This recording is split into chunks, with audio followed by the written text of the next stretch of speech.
My name is Ward Minnis, and you're listening to the Seven Skeletons podcast. Seven Skeletons is a limited series art experience that tells my story and the story of my family, the family of Bahamian artists that includes my father, Eddie Minnis, through the lens of our lifelong relationship with the Jehovah's Witness religion.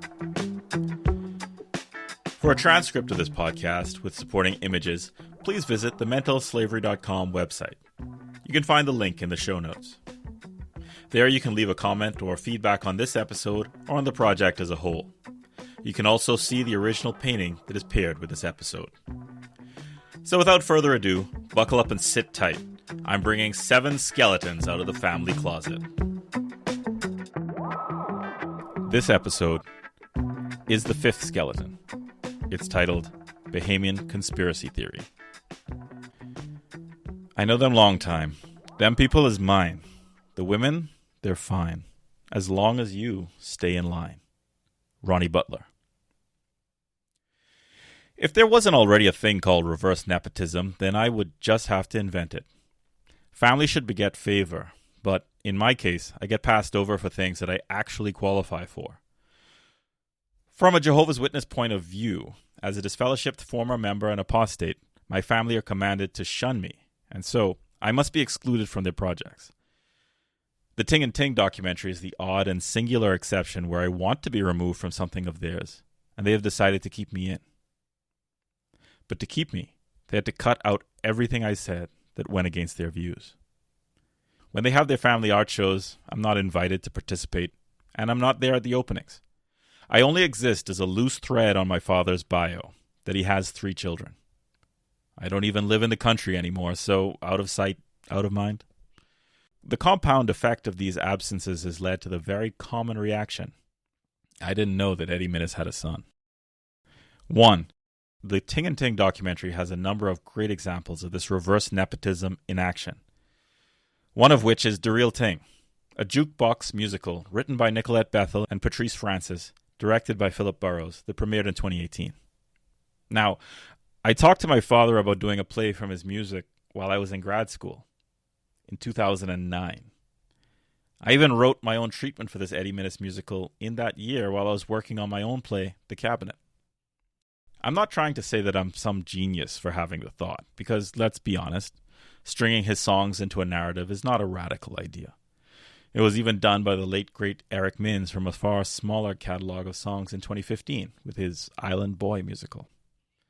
At one point, my father brought up the musical's rehearsal process to me. He had observed that a lot of the children of people who worked on his music in the 70s and 80s were involved in the making of this production. I could only roll my eyes and suck my teeth. That I, his son, was a playwright who brought him the idea nearly a decade prior and was now cut out from the entire process never occurred to him as odd, or as the knife in my ribs that I took it to be. 2.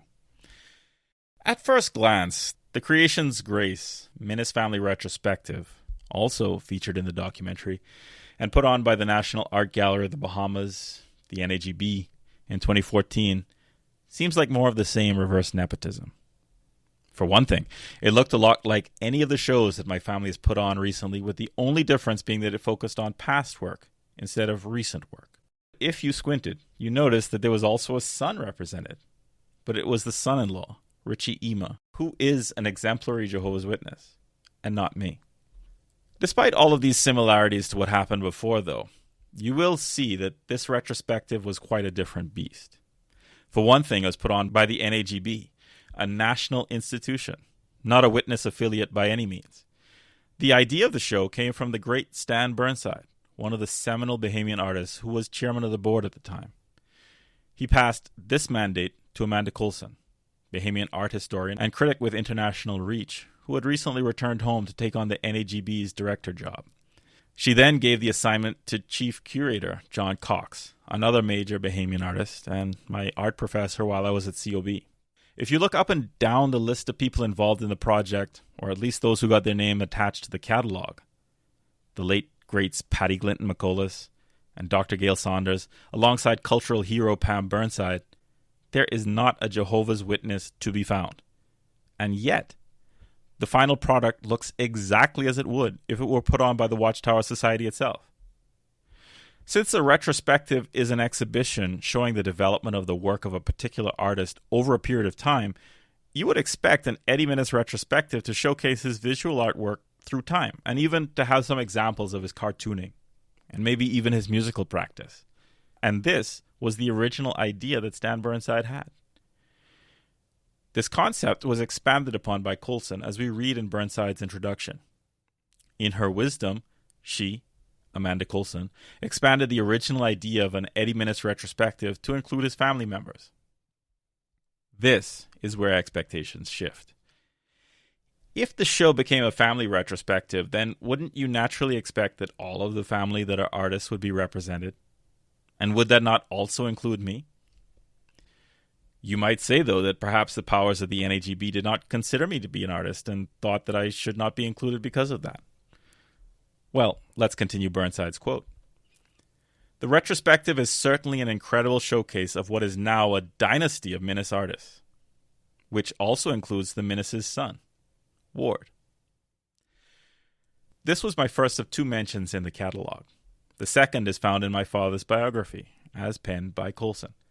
Eddie and Sherry have 3 children, daughters Nicole and Roshan, and a son Ward, who is also an artist and a writer.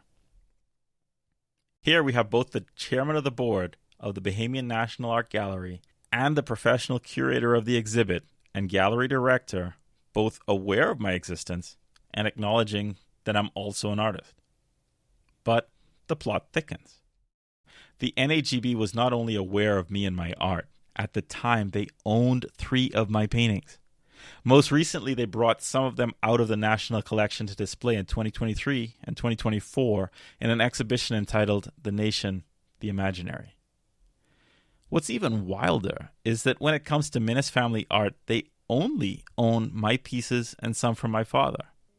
Yes, you heard that right.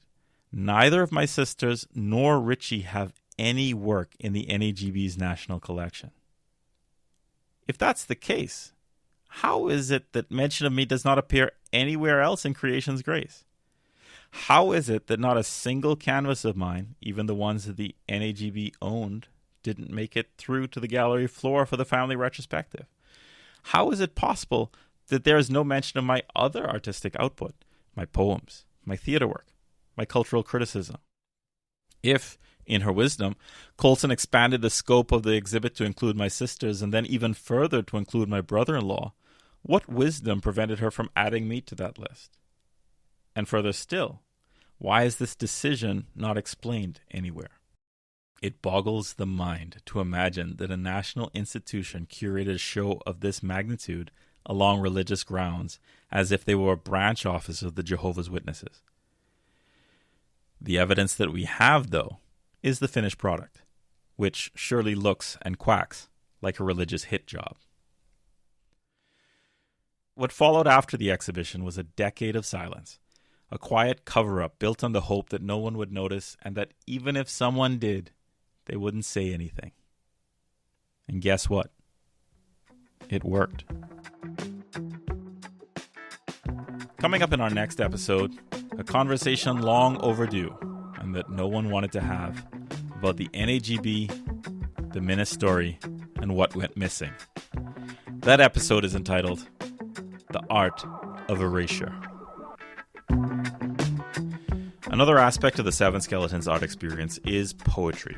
As with the paintings, I pair selected pieces that I wrote while I was leaving the Jehovah's Witnesses alongside each episode. Please visit the website if you wish to read them. If you are enjoying this podcast or finding it helpful, please take a moment to subscribe, leave a like, or even write a review on it. This can go a long way to helping other people find the program and would be greatly appreciated. I'm Ward Minnis, and we'll talk more soon.